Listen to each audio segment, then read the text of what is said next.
Ассаламу алейкум, урматтуу телекөрүүчүлөр. Кутмандуу кечиңиздер менен айымдар жана мырзалар, интеллектуалдар. Бүгүн 11 апрель 2021 жыл. ЛТРде Билерман Ордо 6-тур жазгы сериялар жана сиздерге бүгүн жогорку лигадагы Мелис Музулмановдун командасы каршы ойногонун келишкен. Анда эмесе биз кол чабуулар менен команданы Ордого чакырууну баштайбыз. 6-турга команда капитаны Мелис Музулмановду чакырабыз.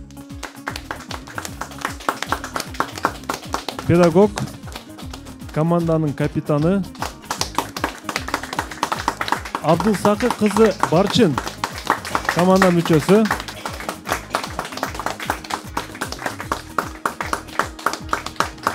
Абылкасым Омарбек уулу, Нурсултан Акылбек уулу, Адина Алашева,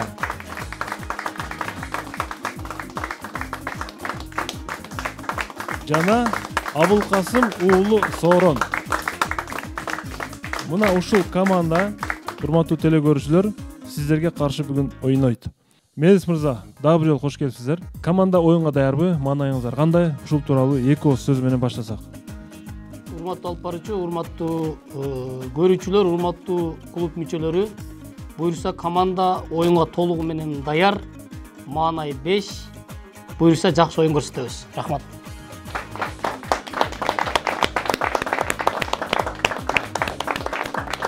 Командага ийгилик, телекөрүүчүлөргө дагы ийгилик. Демек биз 6-турду баштадык. Бизге жан кошулган телекөрүүчүлөргө даректерибизди айта кетели. Урматтуу телекөрүүчүлөр, демек биздин даректерибизди жазып алыңыздар.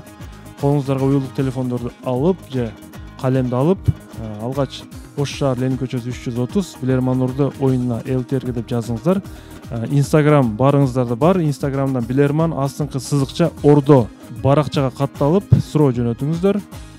Электрондук даректерибиз bilerman_tv@mail.ru жана Facebook'та Билерман Ордо деген биздин расмий баракчабыз бар. Мына ушул даректерден сиздерден суроолор күтүп кала бермекчибиз. Биздин башкы өнөктөшүбүз бул Барбол кондитердик фирмасы. Барбол адал, таттуу, дайыма жаңы гана.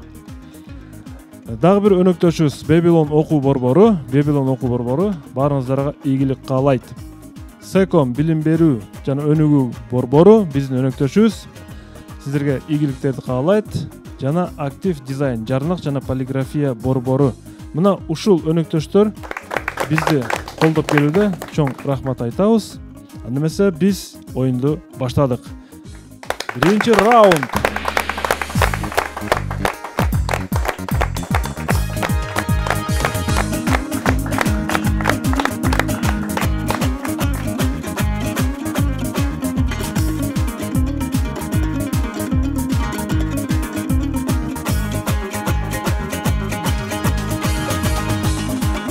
Супер блиц. Биринчи раунд супер блиц. Мелис мырза 10 секундда ким калат? Урматтуу алып баруучу, команданын ишеними үчүн рахмат. Мен өзүм ойной турган болдум.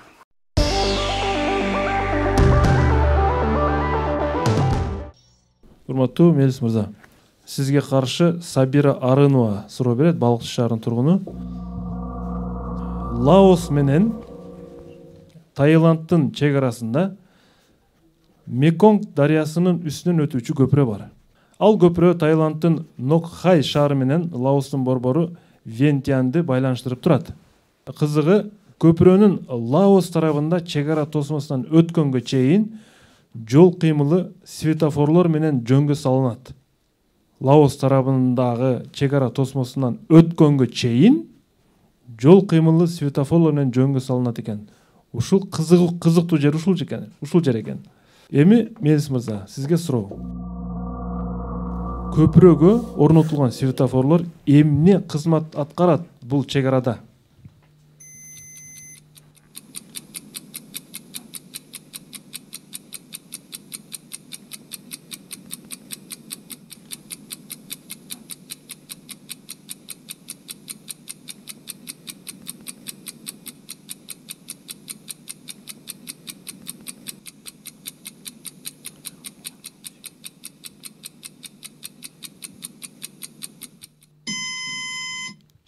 Мелис мырза, эмне себептен коюлган светофор? Урматтуу алып баруучу, эми менин оюма ошол жүргүнчүлөр менен жүк ташуучулардын ортосундагы башаламандыкты болтурбоо максатында болушу мүмкүн. Жүргүнчүлөр менен жүк ташуучулар ортосунда башаламандыкты токтотуу үчүн. Жооп кабыл алынат. Мен туура жоопду айтам. Бул эки өлкөдө унаалардын жол кыймылы дагы эки башка түрдүү, Мелис мырза. Таиландда жол кыймылы сол тараптуу болсо, Лаосто оң тарап. Светофордун күйгөнү көпүрөнүн Лаос тарабына светофордун жардамы менен айдоочулар кыймылын өзгөртүп алыш керек болот. Мына ушундай себеп менен коюлган. Блиц раунд ушул жерден тилекке каршы токтойт.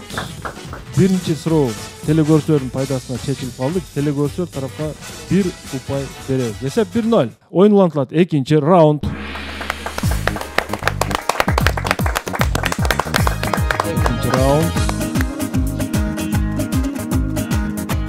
Кандай болгон тагдырда дагы, демек, Блиц артта калды. Өткөндө Бакыт Камчыбековдун командасы Блиц суроолордун үчөөсүнө тең жооп берген. Кылыч Ысманов Түркия Анкарадан сиздерге каршы суроо берет. Урматтуу билермандар, суроо. Бул нерсе боюнча педагогдор дагы эки ача көз карашты айтышкан. Жада калса биздин кыргыз макал лакаптарында да бул боюнча ошол педагогдордун эки ача көз карашынын экөөсүн тең колдогон мааниде макалдар бар. Экөөсүн тең колдогон мааниде макалдар бар.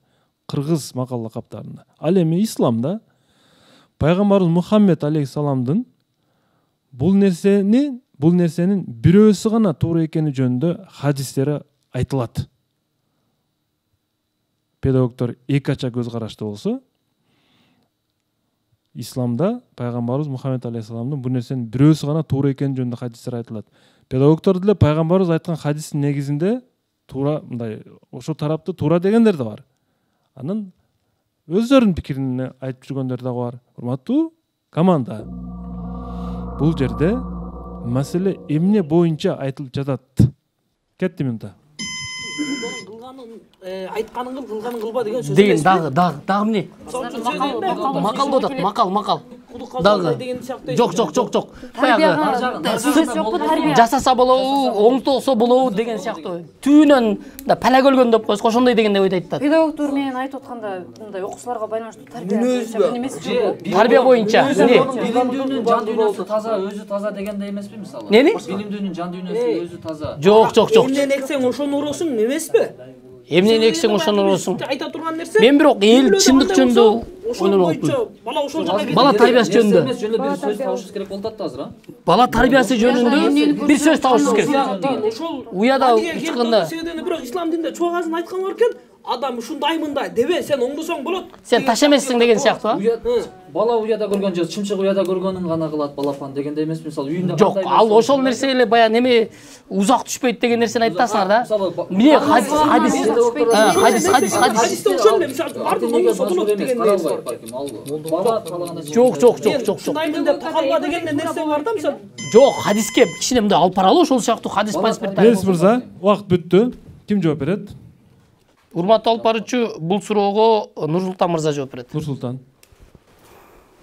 Урматтуу алып баруучу, педагогдор эки ача ой пикирде болгон жана кыргыз элинде ал тууралуу макалдар дагы бар болсо, бул бала тарбиясы жөнүндө болуп аткан болушу мүмкүн.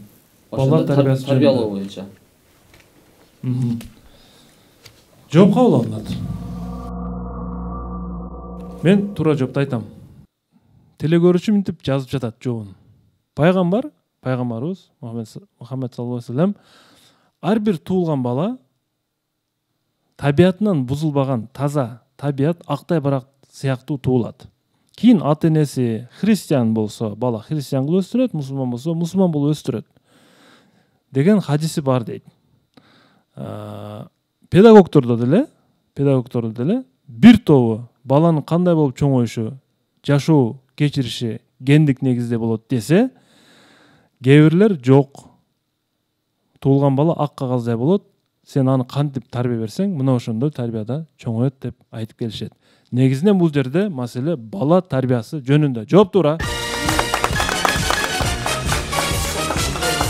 Эсеп 1-1. Эсеп 1-1 жана телекөрүүчүлөр менен команда экинчи раундга келип теңдешти. Оюн улантылат 3-чү раунд.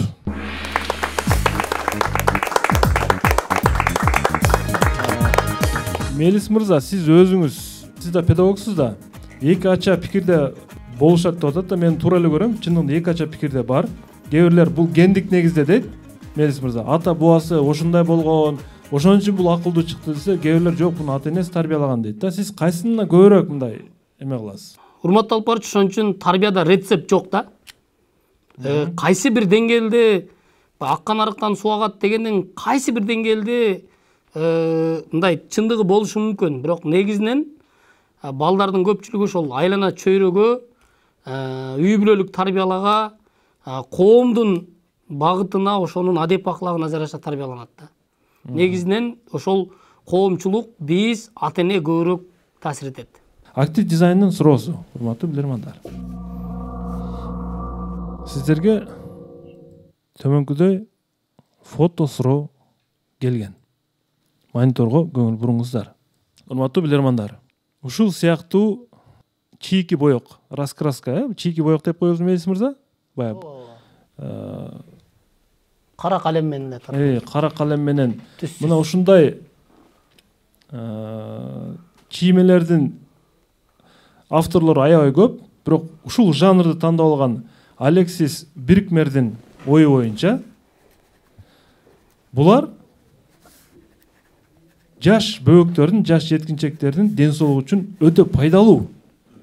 Мына ушундай чийки боек.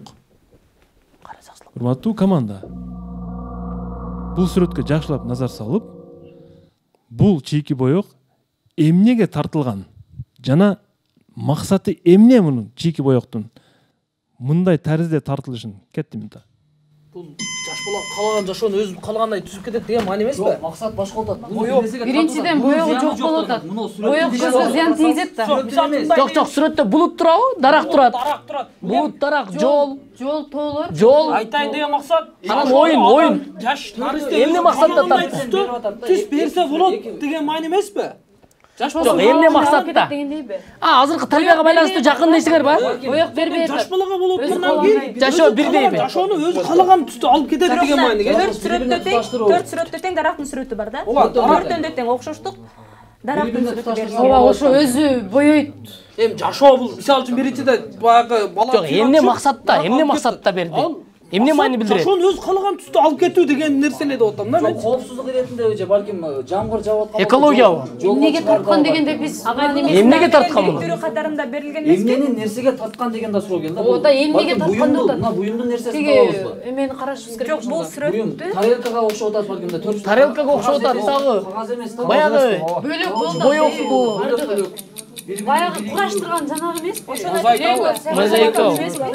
Мозаика бир нерсенин жанына эки сүрөт алмаштырып көрсөк кандай болот? Эки сүрөттү алмаштырсаң, анын астына койсоң алмашпайт да. Мелис мырза, убакыт бүттү. Урматтуу алып баруучу, бул суроого Нурсултан мырза жооп берип көрсүн. Нурсултан. Бул сүрөтчү жаш балдардын ден соолугун ойлогон болсо, биринчи эле көргөндө могул тарткан кагазга окшогон нерсе бул тарелкага окшоп көрүндү, идиштер. Балким жаш балдардын ошол тамактануучу кандайдыр бир тарелка ошол сыяктуу нерселерин табигый дарактын сүрөттөрүн көрүп атабыз. Ошол жыгачтардан жасап, ошол жыгачтан жасалган тарелканын үстүнө тарткан болушу мүмкүн. Себеби алардын ден соолугуна ошо тамактануу албетте биринчи ден соолук булагы болот. Тамакты нормалдуу даярдоо боюнча. Ошондо бул ошол баланын тамактануучу бир идишине тарткан болушу мүмкүн. Макул, тарелка дейлик. Дарактан жасалган.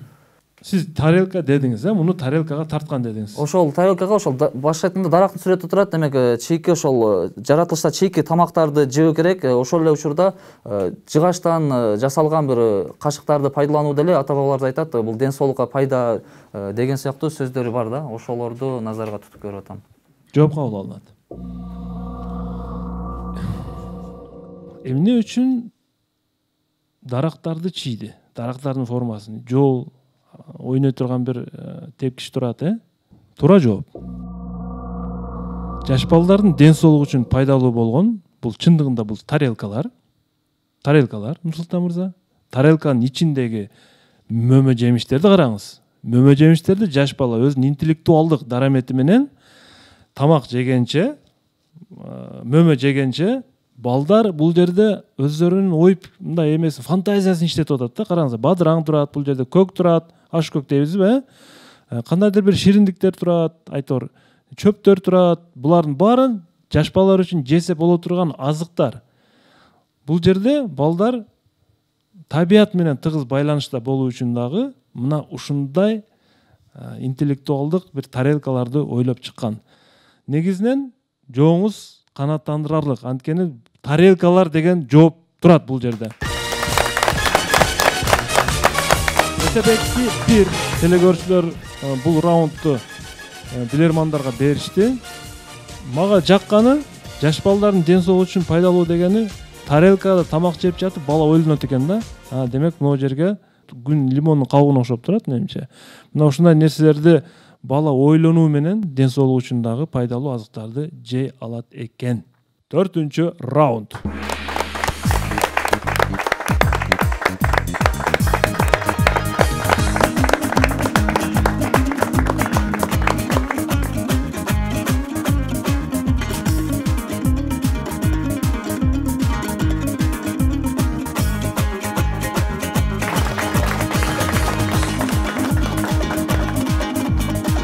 Нуриза Каратаева, Кадамжай районунан силерге каршы суроо берет. Урматтуу билермандар. Лос-Анджелеске барабыз. Кино индустриясында башпагабыз. Караңыздар. Эмне деп жазылып турат? Нурсултан? Голливуд Ленд. Голливуд Ленд деп жазылып турат. Калифорния штатынын Лос-Анджелес шаарындагы Голливуд тарыхый бул жазма эстелиги жайгашканын биз баарыбыз билебиз. Ушул Голливуд жазма эстелиги алгач Голливуд Ленд болгон. Азыр сиздер көрүп турган. Азыр Ленд жок. Билесиздер, Азыркы учурда жөн эле Голливуд деп турат да. Кийинчерээк белгилүү техникалык себептерден улам Ленд деген жазуу алынып салынган. Голливуд эле болуп калган да. Урматтуу билермандар. Жазуунун минтип кыскарылышына эмне себеп болгон? Кетти минута. Технологиянын натыйжасында деп атат. Технология дейт, технологиянын жардамы. Ленд деген Land Cruiser деген, мисалы, Ленд деген мындай люкс па, Land Cruiser дагы Ленд, Помади Ленд деген. Демек бул жерде фирманын немеси реклама болбоо максатында. Ошондой бир Фирманы рекламалоо алган эмес бул Land Cruiser, Land деген Cruiser деген мен ошо Land Cruiser бирок дагы башка Ленд деген дагы мындай неме бар да өзү. Сөз бар, тема бар. Чегара бизнес орнотуп калган эмес ошол жерде. Жок. Техникалык себеп. Технологиялык себептер. Бул ошол Land Cruiser унасы чыккандан кийинки. Жок, болду эми ага такалып көрбөйм, башка дагы башка. Башка бөлүктөр. Голливудта бар, башка нерсе куруп калды балким технология. Жок, технология ал жака бул жака курулган эмес. Дагы деле азыр ушул бойдон. Телефонго тиешеси жокпу? Бул жерде балким Кино алыстан тартылып калбайбы? Адам көрүнбөй калбайбы? Эмне? Жазуу узак болуп кетсе. Сөзүм болуп кетпедиби? Технология деген. максатында дейсизби? Ооба. Телефонго түшүрдө бул жак көрүнбөй калды жер. Ошону айтып атам да. Мисалы, Woodland деген да бөлүп окуп көрбөйлү кандай эмнени түшүнүп калат балким. Woodland. Odland дейсиң ба? Odland. Сүрөткө түшкөндө технология телефон жардамында бөлүнүп түшүп калат. Голливудту сактап калыш үчүн эле Голливуд деген сөздү гана сактап калыш. Жок, ал Land деген сөзүн эмне үчүн алтат? Жок, андай. Кийин өзгөрүп атат да, бул башында Техниканын технологиялык себеп. Кандай машинанын немесин рекламасы чыгып коет да. Рекламага токтолобузбу? Ошол эле машина бар экен демек, машина реклама ошол сүрөткө түшкөндө балким бөлүнүп кыркылып калган болушу мүмкүн. Ошондон кийин Башка бар деген алыстан технологияга эмне деп байланыштырабыз технология? Мелис мырза.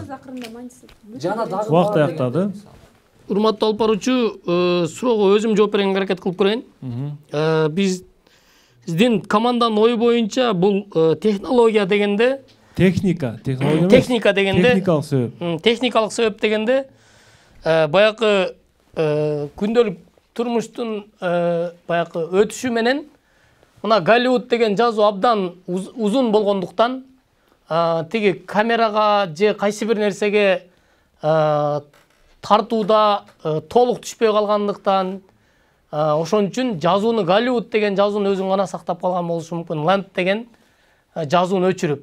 Анан ал жерде end деген да сөз турат. Ал аяктоо дегенди билдирип калат да. Land'ты кошкондочу.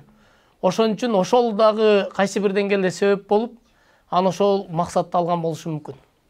Түшүнүктүү. Жооп кабыл алынат. Ордодо бул боюнча кандай версиялар бар, варианттар бар?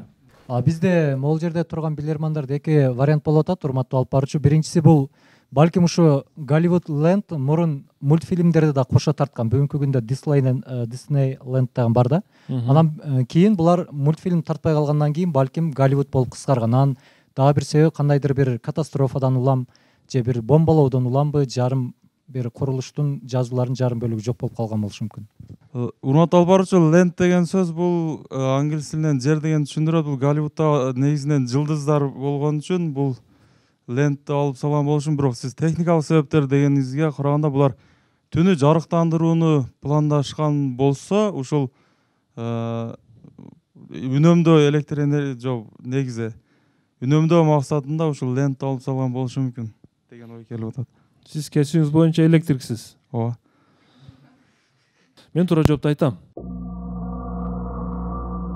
Урматтуу билермандар, Голливуд Land деген бул бийиктиги да бир канча метрде, бул өтө бийик, чоң.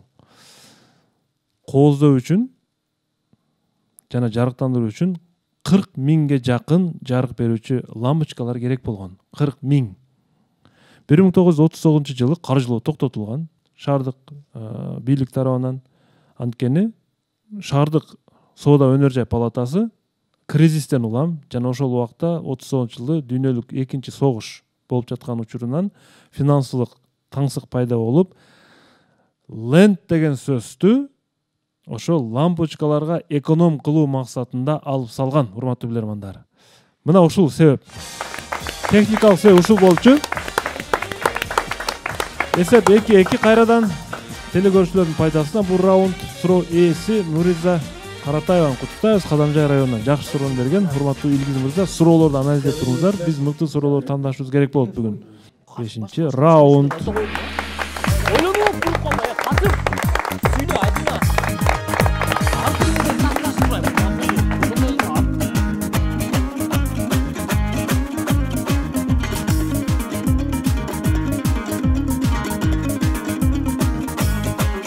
Алибек Сафаралиев, Алабука районунун тургуну. Өткөн оюнда ойнотулбай калган, анткени оюн бүтүп калган. Секомдун суроосу. 1000 сом акча каражатын коюп берген. Урматтуу билермандар. Орто кылымда европалыктарда чума, эпидемия, оорулар аябай күч алып кеткен. Ошол себептен андай оору болгон жерлерде жашоочуларына кошуп өрттөп жиберишкен. Ушундай бир иштер болгон. Өздөрү илимди медицина негиздөөчүлөр деп эсептеген орто кылым европалыктары, биз өнүккөнбүз деген европалыктар мындай ооруларга туушар болушунун негизги себеби деп алардын жуунбаганы факты менен келтирилген. Алардын жуунбаганы. Бүгүнкү күндө алардын илим постдору ушундай тыянакка келип атат да. Суроо. Эмне себептен орто кылымда европалыктарда королунан баштап жөнөкөй жаранына чейин жуунушкан эмес? Кетти минутта. Шуну эконом кылуу, а? Жок, дагы эмне болушу мүмкүн? Байлар эме болгон да. Алар баягы өзүнүн денесиндеги эмени кетирип жок болуп кетет деген түшүнүктүү болгон эмес? Жок, дагы башка. Сууда бир нерсе болгон эмеспи балким? Атайын жуунушкан эмес да. Диний ишеним баягы аларда баягы жуундурбайбы? Немеси келип туруп эле. Тиги жок, эмнеге жуунбай атат да? Жуунбаганы себеп болот. Эми ал массовый болбойт атат да. Массовый жуунбай экен деп адамы жуунбай коет. Алардын ойлору болушу мүмкүн. Ошол эмесе балким жуунбоо мода болуп кеткен эмеспи? Жок. Эми мододон башка. Жок. Ал жерде ишеним болгон. Ошол мезгилде ушулар барго балким. Тиши жоктор деле мындай бай катары бир нерсе. Европада раса андай деле эмес. Кандай? Тиши баягындай тиши жок жолсо тиши эмелер көп жаштады, узак өмүр жашады, балким кадырбактуу болгон да. Жок. Эмне үчүн жуунбай койду? Жуунган сайын адамдын кандайдыр бир энергиясы кетип калат деген маани болушу мүмкүнбү? Жок, даг. Болушу мүмкүн дагы. Чума эпидемия оорулары ошонун натыйжасында чыкты деп айтат. Ошонун натыйжасында келип жатат. Атайын жуылган эмес. Атайын жуылган эмес, бир нерсе. Жуылбай коюшат атайын бир максатта.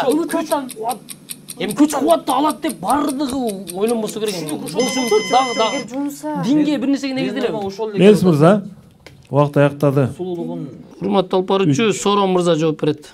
Сорон Урматтуу алып баруучу, алардын түшүнүгү боюнча жуунганда алардын денесиндеги бүт баягы күч кубат суу менен кошо агып кетет деген ишеним болушу мүмкүн. Ошол себептен улам жуунбай өздөрүн баягындай көбүрөөк жашайбыз, күчтүү эл катарында көрүшкөн. Ошол себептен улам жуунбай коюшкан. жуунганда күч кубаты кетип алсызданышы мүмкүн деген түшүнүктөн улам, Эмне кылсак, команданын жообун кандай кылсак экен? Насирдин мырза, электрика тармагынан диний тармак өтөбүз. Сиз кандай дейсиз? Билерман ар тараптуу болуш керек да. Урматтуу алып баруучу, сизге кантип түшүндүрсөм? Диний ишенимди жалпак тил менен түшүндүргөнгө аракет кылам. Диний ишенимди бул Оштун кире беришиндеги арка десек, багыт бул Сулайман тоого чыгыш керек болсо, Сорон мырза ошол эле арка менен кирип аэропортко кетип калды деген эле сөз болуп атат. Эгер калыстыкты сурай турган болсоңуз, жоопту канааттандыралык деп табуу кыйын. Түшүнүктүү. Мен чечим кабыл алам. Урматтуу билермандар. Орто кылымда тагыраагы бул 1215-жылы негизделген чиркөө кызматкерлеринин инквизиция деген уюму болгон. Чиркөө кызматкерлеринин инквизиция деген уюму. Европалыктар төрөлгөндө денесине куюлуучу чиркөөнүн ыйык суусу бар. Төрөлгөндө булар поп куят, чачат, билесиңер. Эгер алар жуунушса, ал суу өз күчүн жоготушун жана алар күнөөкөр болушун королдорго жана элдин кулагына куюп келишкен. Эгер жуунсаңар, кубатыңар кетип калат депчи. Ошондуктан алар гигиенанын сакталбаган, мындайча айтканда, акылсыз чиркөө кызматкеринин сөзүнө кирип, суудан коркуп, өлүмдөргө дуушар болушкан. Жуунса, таза жүрсө адам оорубайт да, туурабы? Мына ушул себептен улам алар жуунсак биздин күчүбүз, кубатыбыз кетип калат. Анткени булар төрөлгөндө чачып атат суунучу. Маселе бул жерде бала төрөлгөндө диний адам, диний ишмер чачкан суу жөнүндө болуп жатат. Эсеп азырынча 3-2 телекөрүүчүлөр тарапка беребиз. Калыстык үчүн. Алибек Сафаралиев Ала Бука районунун тургуну өтө бир жакшы суроону берген, анткени туура диний ишеним, бул жерде диний ишеним бар, бирок негиз поптун чачкан суусунда болуп атат. Эсеп 3-2 ойнулантылат. 6-чы раунд.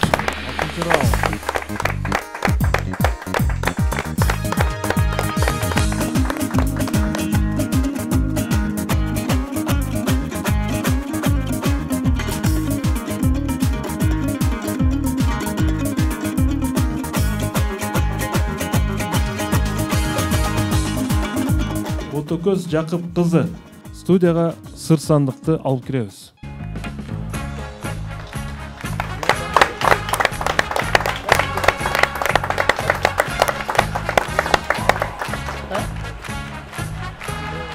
Сорон мырза, катуу нерсе, жумшак нерсе жесе болот же болбойт? Катуу нерсе жесе болбойт. Катуу нерсе жесе болбойт. Катуулук үчүн жесе болбойбу же? Жок, негизи жесе болбой турган буюм болушу мүмкүн. Суроону угуңуздар анда. Урматтуу билермандар. 19-кылымдын башында ревматизм менен жабыркаган англиялык Редли аба ырайынын кесепетинен улам бир нече күн үйдө отурууга аргасыз болгон. Редли деген адам. Бирок бул жөнөкөй инсан эмес. Көп убакыт үйдө отурган Редли зерикпөө максатында Юлий Цезардын галдардын согуш жөнүндөгү эскерүүлөрүн окуп чыккан.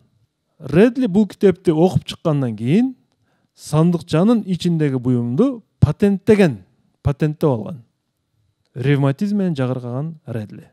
Суроо, сандыкчада ал патенттеген эмне бар?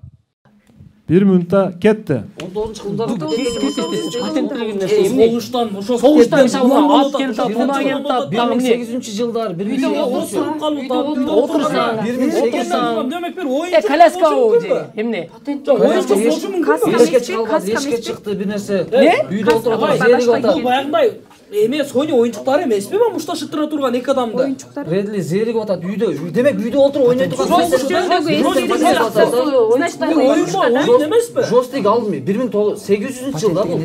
Дагы патенттеген өзүнө таандык кылып алат да. Патенттеген. Ошол тем Жанагычы үйдө отуруп зерттен ойнойт. Домино шах. Жок, оюн эмес бул. Шахмат ага чейин Индияныкы Лего. Жок, оюнга басым жасап берди да. Неге? Бул гладиаторлор пайдаланган нерсе. Экөөнүн оюнушу, Sega деген оюн бар белем, эмне деген бар эле? Ошол жойстик Демек гладиаторлор жөнүндө жазылган, бул сыртка чыкпай атат демек үйдүн ичинде отуруп алат. ойлоп таап атат да бул. Эмне болушу мүмкүн? Оюн дагы башка. Мушташы бар оюн. Мушташ, маска, балким кийимдер. күрөш. Жок. Бокс перчаткасын ошондо Мерис мырза, патенттеген. Бокс андан кийин чыккан. ким жооп берет? Урматтуу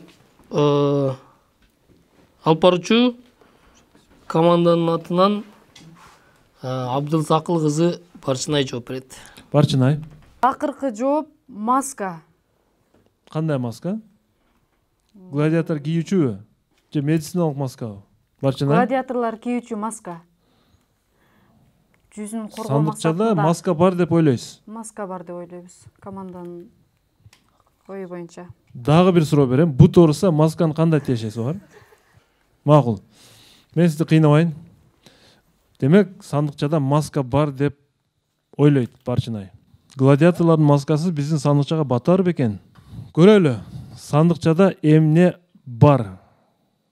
Редли эмнени кийген? Урматтуу билермандар, бул кадимки көлөч. Масы менен галош кийип жүрүшөт. Анткени бут деген жылуу болуш керек. Ал бир нече күн үйдө отуруп калып атат, жамгырда, суукта. Бут ооруйт деп айтып атасыздар. Эмне үчүн сиздерге бут кийим деген вариант келген жок, Мелис мырза? Мен ушуга таң калып атам. Бут кийимдин кайсы бир түрү, балким, же масы. Эсеп 4-2. Телекөрүүчүлөрдүн пайдасына бул раунд. Үйдөн чыкпай койгон. Жогорку лига 6-тур жана 7-раундга старт беребиз. Урматтуу телекөрүүчүлөр, биздин оюнга суроо жөнөтүүнү унутпаңыздар. Биздин Инстаграмдагы дарегибиз Билерман_ордо суроо жөнөтүп катталыңыздар. Жана биз ошондой эле YouTube'да бизди таап көрсөңүздөр болот. Билерман_ордо деп издеңиздер YouTube'дан. Instagram'da онлайн суроо.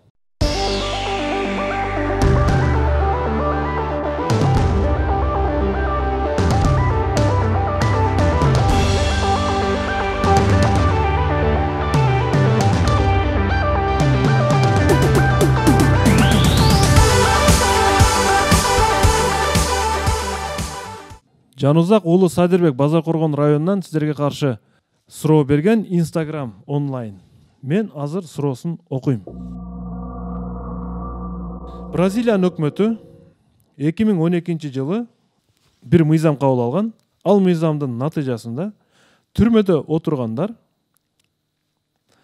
айыпталуучулар китеп окуп башташкан. Мажбурлоо менен эмес, алар өзүлөрү окуп баштаган. Бул кандай мыйзам? Эмнеге алар ошондой болгон? Мөөнөтүнөн мырза жооп бар. Ким жооп берет? Нурсултан мырза жооп берет. Бразилияда чыгарылган бул өзгөчөлүк түрмөканада китеп окугандар, эгерде түрмөканада камалган кылмышкер канча көп китеп окуса, ошого жараша анын кылмыштуулук жаза мөөнөтү кыскартылат. Ошондуктан бардыгы жанталашып китеп окуганга аракет жасайт. Китепти көп окупса, демек аны бошотуп да чыгарышы мүмкүн. Жооп туура. 4-3 эсеп.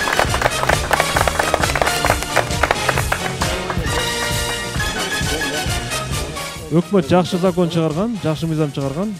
Окуганча көп нерсени билет, анан жылы да кыскарат. 1 минутта команданын үнөмүндө калды. 8-раунд. 8-раунд.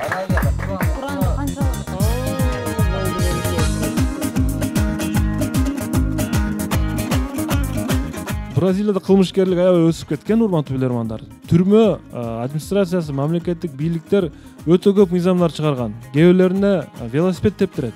Велосипед тептирип канча эмен айландырса, ошончо күнү кыскарат, ушундай да. Назбике Зулушева Сузак районунан силерге каршы суроо берет. Урматтуу билермандар, мониторго көңүл буруңуздар. Урматтуу команда, бул эмненин рекламасы? Кетти минута. Толук окуганда. Урматтуу алып баруучу, мөөнөтүнөн мурда жооп бар. Ким жооп берет? Сорон мырза жооп берет команданын атынан. Бул реклама Adidas фирмасына тандык, урматтуу алып баруучу. Себеби дегенде сапатсыз бут кийимдерден улам буттарды ушул сыяктуу жабыркайт деген реклама. Сиз өзүңүз Adidas'ын бут кийимин кийесизби же кандай? Өзүңүз спорттук эмелерди? Спорттук бут кийимдерди Adidas'ты аябай жакшы көрөм. Бирок чет элекмин. Чыныгы Adidas'тын эмесинечи. Чыныгы оригинал Adidas'ты кие элексиз. Ооба. Бирок ой тилек эме бар мындай. Кием дегенчи. Балким сизге бир чет өлкөдө мекендештерибиз оригинал Adidas салып жибериши мүмкүн. Айтып көрөбүз. Телекөрүүчүлөрдөн телевидение аркылуу көрүп калса, сизге Adidas кроссовка салып жибериши мүмкүн. Жооп тура. Есеп 4-4. Есеп 4-4. Команда дагы 1 мүнөттө үнөмдөп калды. Кайрадан телекөрүүчүлөр менен теңдешти. 9-чу раунд. Команда бүгүн жогорку лигадагы команда, жападан жалгыз команда, урматтуу телекөрүүчүлөр. Бул команда финалга жолдомо ала алабы же жокпу? Эмил Баканов кайрадан Премьер лига рейтингине түшкөн. Бир упай менен Бек Жеңишбек уулу Ак Суу айылы Аксы районунан силерге каршы төмөнкүдөй суроо берет экен. Урматтуу билермандар. Жогоруда эле бир суроодо аты айтылып өттү. Рим императору Юлий Цезарь. Юлий Цезарь эң биринчилерден ушундай болуп төрөлгөн. Ушундай болуп төрөлгөн дейт. Ал эми азыркы учурда ушундай болуп төрөлгөндөр да көбөйүүдө дептир. Урматтуу билермандар. Мен ушундай деп эмнени назарга тутуп жатам дейт. Кетти минут. Сен тиши бар төрөлүү эмеспи? Гитлер бар. Биринчи болбу же башкабы? Жок, эми мисалы Андан башка вариант. Да башка эмне бар? Тиш бар, ал Күлүп төрөлгөн эмеспи? Жок, ауыр кийин түшкөн ал чачы. Кийин мисалы чачы жок төрөлүү болот да көрдүм. Чачы жок төрөлүү болот да. Чачы жок төрөлүү деп айткан. Тубаса кемчилиги чачы жок төрөлгөндүгү. Жок, төрөлгөн. Мен да. Дагы башка эмне болушу мүмкүн эми? чачы жок, дагы башка. Чачы жок, тиши жок, ушунчу жок. Эң биринчилерден болуп Юлий Цезарь. Биринчилерден болуп ошол ушундай төрөлгөн, андан Ушундай төрөлгөн. Биринчилерден болуп. Ачып төрөлүү мүмкүнбү? Көз ачылат да, ачылат да. Илабай төрөлгөн эмеспи? Ал мүмкүн эмес, кыйын болот. колун ачып жумуп Жок. Азына тиш дегендей. Тиш, Башка жокпу? Манас бар. тиш, чач, дагы. Кулакта айткандай нерсе болушу мүмкүн бул эмеспи? Же болбосо бир жерде мындай кемтик деп атат эми. Азыр андайлар көбөйдү. Азыр тиши барлар көппү, көбөйдү жокпу? Жок, азыр көбөйдү дейт. Мүмкүн да. Тиш чачка караганда тиш көбүрөөкпү? Мындай басым жасайлыбы? Бирок андан чач көпүрөөк да. Мелис мырза. Урматтуу алып баруучу, бул суроого команданын атынан Абылкасым мырза жооп берет. Ишенимдүү жооп бар, Буйрса. Бул суроого жоопко тиш деп жооп беребиз. Юлий Цезарь тиши менен төрөлгөн. Тиш менен деп. Азыркы учурда ушундай болуп төрөлгөндөр көбөйүүдө дейт. Статистика келтирип бере аласызбы мага? Ушунча ыңыркай тиши менен төрөлгөн деп. Абылкасым. Жок, негизи келтириш кыйын го дейм. Бирок сиз тиш деп тура бересиз. Ооба. Жооп кабыл алынат. Мелис мырза, Цезарь деген ат каяктан келген? Билесизби эмнени түшүндүрөт? Билбейт экем. Юлий Цезардын тиги июль айына карата ошонун ысмы, ошонун урматына коюлганын гана билет экем. А Цезарь деген сөздүн маанисин биле бербейт экем. Эми латынча жазыңызчы Цезарьды. Латынча кандай жазылат? Ким латынча жазып бере алат команданын ичинен? Сорон, Барчин жазып көрүңүздөр латынча. Цезарьды латынча жазып көрүңүздөр. Мындай эле жазылса керек. С менен эле H менен жазылса керек. Жок, бул S менен жазылбайт. Бул C менен жазылат негизи. C мындай. С менен жазылат да. А, мындай. Демек бул тиш бастау болбойбу? Юлиус Кесар деген түшүнүк бар да. Юлиус Кесар деген Кесарба болгон экен. түшүнүк бар. Ушундай окулат биздин тилде. Кесир. Демек, Юлий Цезарь бүгүнкү күндө төрөттө көп учурап жаткан Кесарева ыкмасы менен төрөлгөн. Урматтуу билермандар. Ошон үчүн дагы бунун аты Кесар деп коюлган. Эсеп 5-4. Жок. 10-нчу раунд. 10-нчу раунд. Ортодон жардам ала элексиздер. Жана сиздерде 2 минута бар. Ушул мүмкүнчүлүктөрдү пайдалансаңыздар болот азырынча, анткени бир упай артта калып калдыңыздар. Чамдаңыздар. Дасан Кадыров Нарын шаарынын тургуну сиздерге каршы суроо берет. Мониторго көңүл бурабыз. Назарыңыздарда дүйнөгө белгилүү болгон Ford компаниясынын күкүрт кутусундагы бир товарын жарнамалап жатканы бекитилген. Ford автомобиль компаниясынын күкүрт кутусу жана бул жерде эмненидир жарнамалаган булар. Бекитилген жерде эмне реклама болушу мүмкүн? Кетти минута. Форд күкүрт не бензинби? Эмне? Жок, Фордуна от күйүп атат. Күйүп кетеби? От бар. От барбы? Жок, Сигарет эмеспи балким? Жок, Форд компаниясы Сигарет жандырып атат күкүрт менен. Башкача күкүрт. Реклама кылып берет, реклама кылып берет. Аябай тез күйүп кетет эмеспи? Күкүртсүз бир нерсе да, күкүртсүз кабыл албай турган экөөнүн максаты бир болгон бир нерсе. Жок, мисалы үчүн аябай тездик менен күйүп. Тез алат деген ба? Форд өзүнүн тездиги эмеспи? Бул Форд Жолсо эмес таштандыкты бербейт да, бирок жан. Форд бербейт. Кандай? Жок, эми азыр бул эмне бар? Ошону айткылам, эмне бар? Мисалы үчүн анын күйүү ылдамдыгы менен жүрүү ылдамдыгы бирдей. Жок, ошондо күйүү от барбы, эмне бар? Зажигалка эмеспи? Неге зажигалка? Форд эң алгачкы машиналардан дегендей, мисалы үчүн. Жок. Бул жерде Форд биринчи чыккан, Форддон мурда чыккан машиналар бар, компаниялар?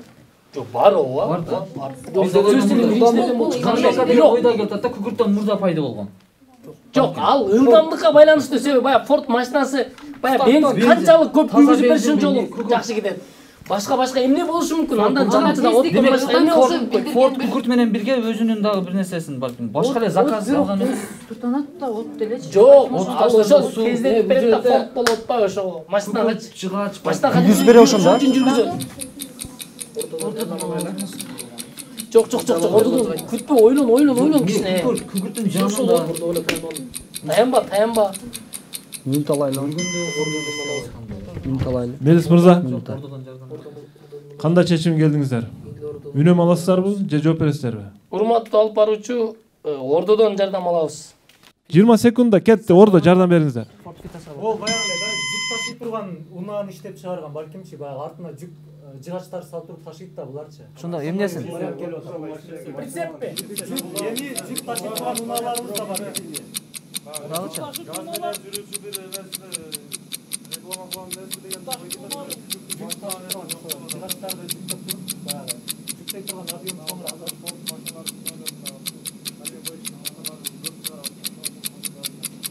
Грузовой машиналарда бар дегендей маанидеби?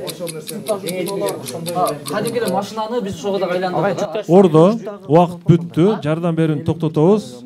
Мелис мырза. Урматтуу алып баруучу, Ордонун жообуна таянуу менен жооп бергенге аракет кылып көрөйүн.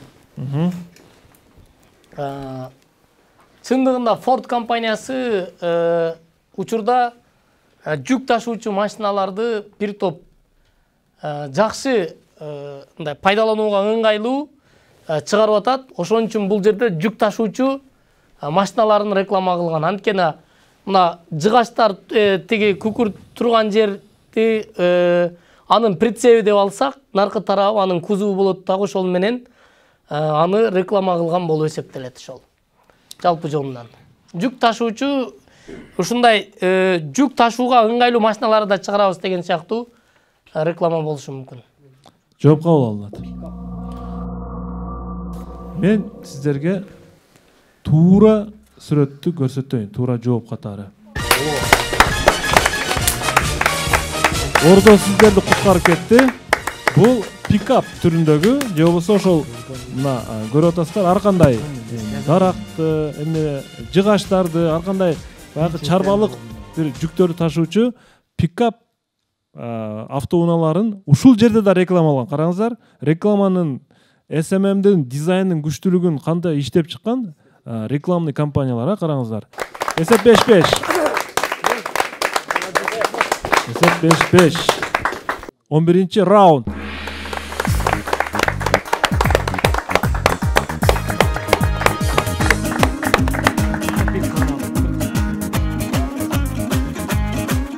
Барчынай, маанайыңыз кандай?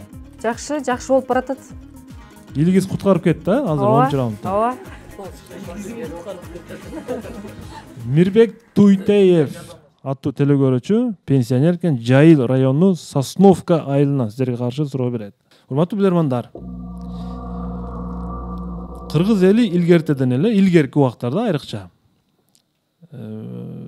талаачылык, дыйканчылык менен мындай бир турмуш тиричилик кылган эмес.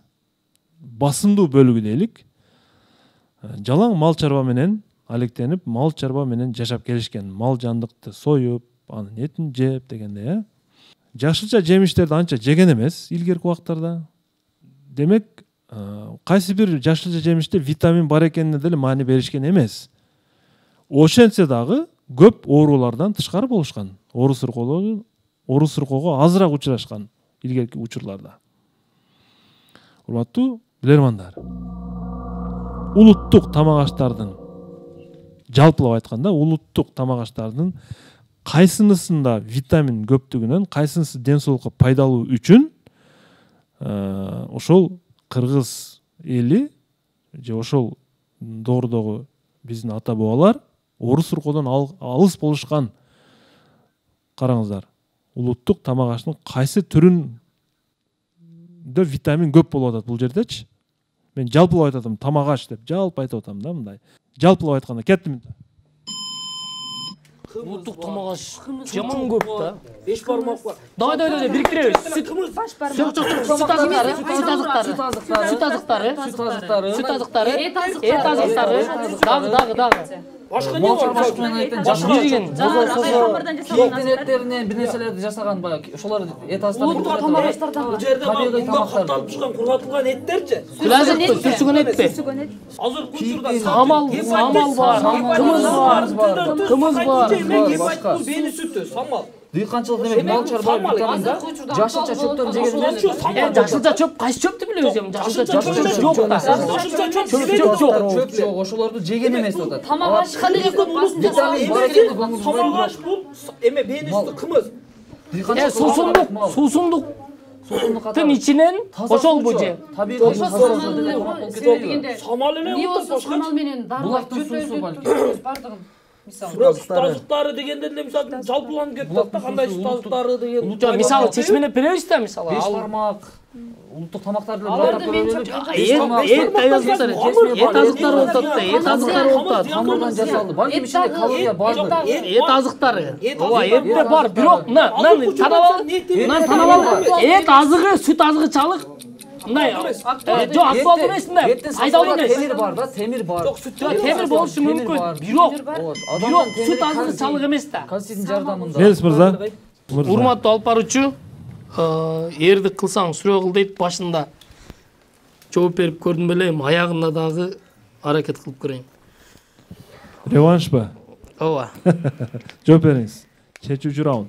Урматтуу алып баруучу, негизинен сүт азыктары деп алдык, анткени мына жогоруда айткандай жашылча жемиштерди жебесе дагы ошол чөп менен таза тоонун чөбү менен азыктанган эмне малдын синтез болуп чыккан сүт азыктары. Анан сүт азыктарынын ичинен эми учурда бээнин сүтү, кымыз учурда аябай актуалдуу болуп атат.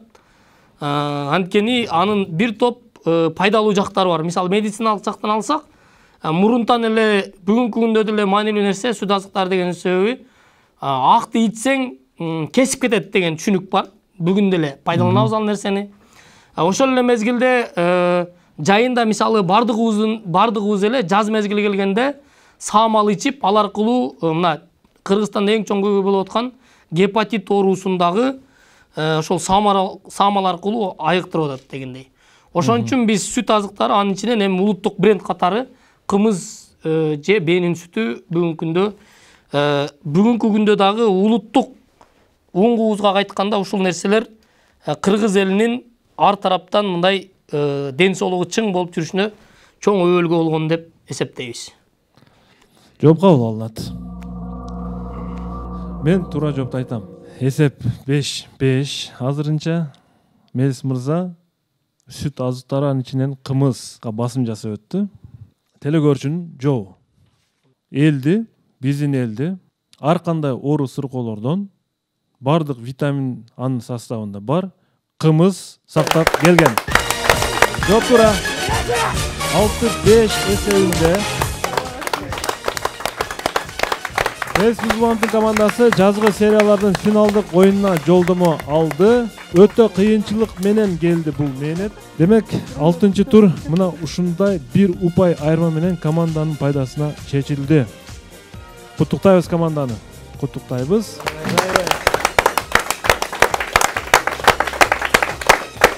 Сайын району Мирбек Туйтеев аттуу пенсионер Кыргыз улуттук бренди тууралуу суроосу менен бүгүнкү оюнду жыйынтыктады. Бүгүнкү суроолордун ичинен кайсы суроо мыкты суроо болду, Насирдин мырза? Бул жерде 3 билермандын активдүүлүгү байкалды. Капитандын, Соро мырзанын жана Нурсултан капитан да өтө тайманбастык кылып акыркы чечүүчү раундду жеңиш менен аяктады. Бирок бирөөсүн тандаш керек боло турган болсо, Нурсултан мырза өзүнүн мыктылыгын көрсөтө алды деп ойлойбуз. Урматтуу баруучу, бул суроолордон жеке өзүндө бул Юлиан Сезар жөнүндөгү суроо. Кесарево болуп төрүлгөн Сезар жөнүндөгү суроо, Бүгүн бир жогорку лиганын кезектеги оюнун көрдүк. Оюн аябай жакшы болду. Бир кадам аябай бир татаал бир кырдаалга дал келип калды, бирок команда өзүнүн аракети менен жеңип чыкты да. Оюндун жүрүшүндө кээде вариант чыкпай калып жаткан учурларда бардык жоопкерчиликти өзүнө алып жаткандыгы менен, анан көбүрөөк суроолорго жооп тапкандыгы менен Акылбек уулу Нурсултан мырза башкалардан кыйла өзгөчөлөнүп турду. Ошондуктан бүгүнкү оюндун мыктысы деп мен ошол Нурсултан мырзаны көрсөтмө билем. Анан суроолорго келе турган болсок, урматтуу алып баруучу, мен бул жерде баягы 19-кылымдагы жуунбагандар жөнүндөгү суроону айткым келет да. Бүгүнкү оюндун мыкты суроосу деп ушул суроо тандамакмын. Алибек Сафаралиевдин суроосу болчу. Ала Буга районунун тургуну мыкты суроо ээси болду. Куттуктайбыз. Демек, Алибек Сафаралиев ошол секом коюлган суроо болчу. 1000 сом бул телекөрүүчүгө кетет.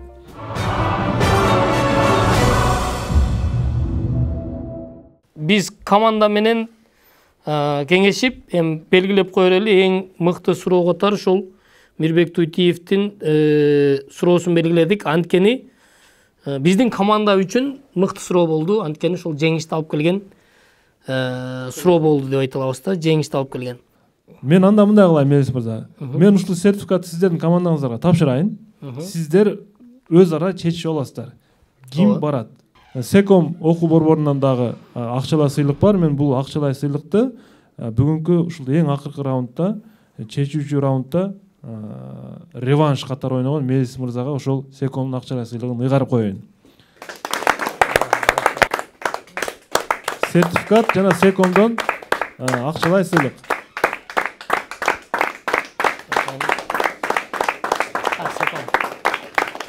Биз сайтка айланып калган барбоо шириндиктерин студияга алып чыгабыз.